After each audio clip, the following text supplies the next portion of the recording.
Jadi kalau korang nak mulakan discussion, initiate discussion, korang kena cakap macam ni.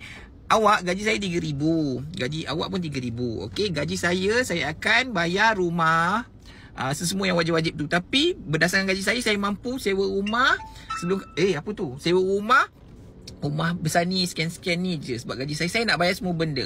Bagi saya yang wajib, biar saya yang bayar.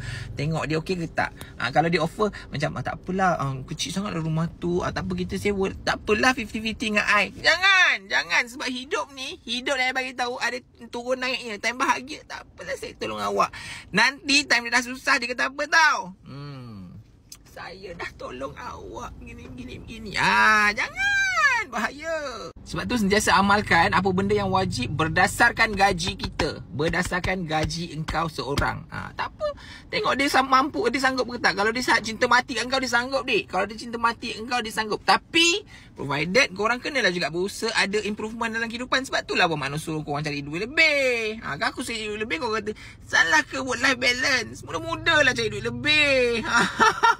Bukan, apa makna nak pesan itu je. Serius.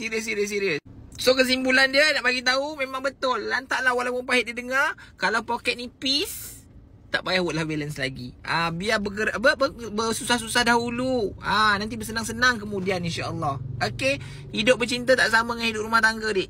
Hidup bercinta tak sama. Bercinta ialah korang punya gambar kan, ada gambar aiskrim. Tangan dua-dua ada shadow. Asyik. Kan? Bercinta memanglah tak sama dik dengan kahwin. Jadi orang lelaki cari duit lebih, usaha keras. Lantaklah kau nak kata aku jahat ke apa, memang itulah hakikat dia. Cari duit lebih, usaha keras supaya kita senang di kemudian hari insya-Allah. Okey, bye-bye, assalamualaikum.